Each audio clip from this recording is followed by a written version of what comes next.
There's about 1,500 people expected at Southwell this afternoon to watch City of Troy having a gallop with some of his stablemates today. A key trial for this horse heading to Delmar. Now, we've seen him on, 7 occasions. He's managed to win on 6. He's got a lot of natural talent, 4 times Group 1 winner. That's why he's generated so much interest. Test him here this afternoon over the mile. I was in Ballydoyle yesterday. I flew over with City of Troy this morning. When they brought these stalls over yesterday, complete with the bell rings automatically. They brought their own ambulance out yesterday. The guy drove out that. There were 18 on the plane with us today. There's Aidan and the 5 jockeys coming. They couldn't come till later because they've got full work morning. Ryan as well this morning. I mean, talk about the whole thing. Yeah, it's very exciting. I mean, someone's come from Croatia specifically to watch this, which is an amazing effort. Great that they've made it into such an event, and that we get to see quite a vital part of his build-up to hopefully the Breeders' Cup Classic. He's a very good horse, but he's still got a little bit to prove to me.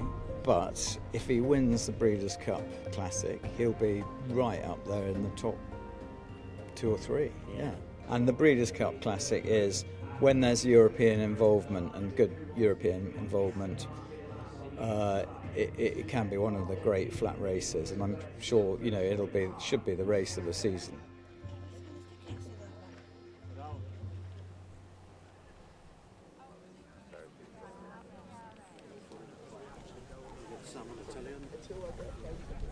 So the team are already tacked up to go and gallop. I'll be fascinated to know what the weight situation is. Number 3 is the big horse, if you like, sandwiched in between the galloping companions.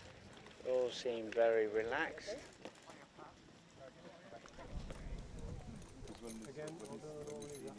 I'm so pleased everyone's come and been able to see him. It's so nice, to come up here, and it's a pleasure to be here. And I think they're really going to embrace, Aidan coming up here and the whole team that are here, and realise that it's a sport that we can all latch on to, and we're hoping that they'll enjoy the day and have a little insight in what he does. The tension building towards the classic is excellent for everybody. Yeah, it's really exciting. It's a tough nut to crack, but by Justify, he's got a big chance. He seems to be in great form. We're going to give it a go, and the lads are all behind it, so we're really looking forward to it.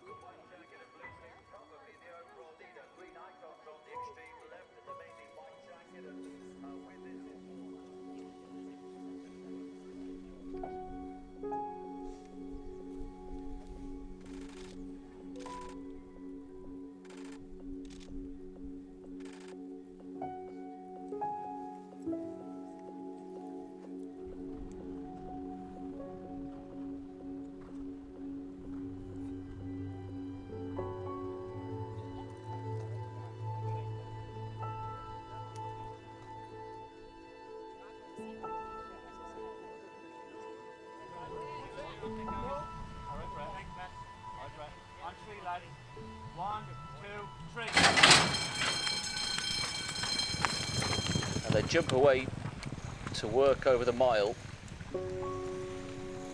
And the early pace comes from the inside. Congo River goes on from Democracy. City of Troy's taken a sit. Up the final turn, Congo River with the lead. Democracy, City of Troy breezes up in between horses. Master of the Hunt on his outside, down towards the home stretch at Southwell. Nearly 4 in a line as they come down towards the final furlong, but City of Troy easing into the leads. As you'd expect, is well clear on the official figures and into the closing stages. Ryan Moore just asking City of Troy to quicken. And the Derby winner goes away towards the line. Quickens nicely in the closing stages. City of Troy has his workout for the Breeders' Cup Classic. Nice little ripple from the crowd is letting him just gallop out smoothly, cantered throughout, eased to the front and quickened away smartly. It was pretty impressive.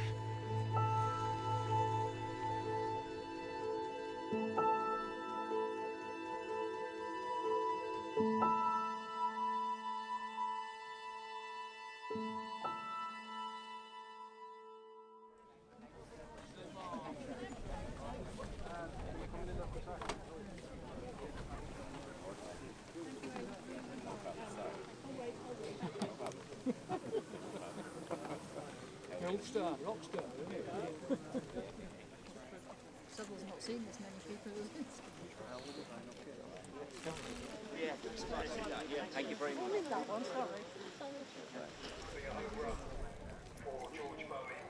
Aidan, first of all, thanks for turning up for everybody. It's a massive amount of success. It's great that a superstar brings the people out. We can have a look back at the gallop together, and I think it'll be interesting for everybody. I suppose the bell, that was obviously part of the process, and he was quick to stride. He was, yeah, he was quick into stride, and obviously Ryan was just going to leave him relax, and obviously all the other horses were going to have to go much harder early than he was, because we didn't want to be taking him back, because when he went to America, obviously he's going to go forward, and it's a while since he ran now, and he was sleeping, and obviously that's what we concentrate on, just keeping him asleep at home. So Rachel was on his outside helping him to turn, and Dean was on the outside of Rachel, was just in case Brett's horse didn't come out. But the pace was strong and even, I think. Obviously everyone else will have an opinion, and when it's analysed to see how it went, but Ryan said he just cruised around, and he said he was, when he turned in, he was just waiting, and he just said he let him stretch onto the line, and he just, what he always does, he just kept galloping through the line, you know. So He's lovely and fluent. The mannerisms about him, you know, the more racing that he's had, you start to understand what a great mind he has as well as a physical. Oh yeah, he's a hardy horse, Jason. He's not a wimp. When he gets up into his gallop, that's when you see the best of him, and he just finds it very easy to go very strong, high tempo. And if you see him, whatever his stride is, it never shortens. It just keeps getting longer, and when you put the pressure on him, he just keeps reaching. Most horses, when they hit the wall, they'll shorten up, but even when he's tired, he doesn't shorten. It just keeps going, you know. So I think Ryan was very happy with him, Jason. Yeah, and as far as a blow, I know you had to stop and please everybody here at Southwell. They all wanted a piece of your picture and everything else. When you got back to him, there wasn't a serious blow on him when he pulled up. You know, it was, he'd have got something, but it wasn't by any way a stress for him. Oh no, I think not, and I think it was probably more sharpness today than anything. Like, we only went a mile, even though they wwent fast, but like I don't think it would have been a grueler by any means, but he still had to jump, and he had to run, and he had to keep galloping out through the line. Like, it wasn't it was a nice even piece of work, and it wasn't a grueler, but it was like, you would feel that he would have got plenty from it, and we think Ryan would have got plenty from it. He would have felt plenty from it, and yeah, obviously, like I said, the surface, the lads had a way slower than they usually would be, but we felt that was important, because the old Southwell surface was always very tough. And I think that's why it worked for America as well. So, and Ryan said it rode plenty dead, so that was good to hear that, really. But it's very hard to beat genes, and no matter what you do, blood comes out. You know, he will adapt very quick. He hasn't got a round grabby action. He's a long, powerful stride. So hopefully he'll get over the ground well, and he will adapt. Yeah, so I think that's all we can do at this stage. Obviously, our advantage is the surface we train on every day. It's a kind of a wood chip, so it's obviously it's not. It's a cross between a lot of stuff, but it's very safe, you know. So yeah, it's been wonderful. Honestly, I've not enjoyed a day on track, but it's not a race day, as much as we have this afternoon, and everybody's thrilled that you've let us have a little glimpse and some time with him. We wish you all the best going forward. Bring home the big one. Yeah, thanks, Jason. Listen, we'll try, and appreciate everything and everybody coming to see him, and a great atmosphere here, and that was brilliant for him as well. But appreciate Southwell letting us in, and everybody that worked hard to make the day the success it was, with the ground and the place and everything. So, we really appreciate it. So thanks very much. It's very quick. We knew the other four were going to be forced a bit stronger early, because we didn't want him to be in front. But at the same time, Ryan said he was going to go forward, because when he went to America, he was going to go forward. That was the way it was going to be. So it all worked perfect, really, we think.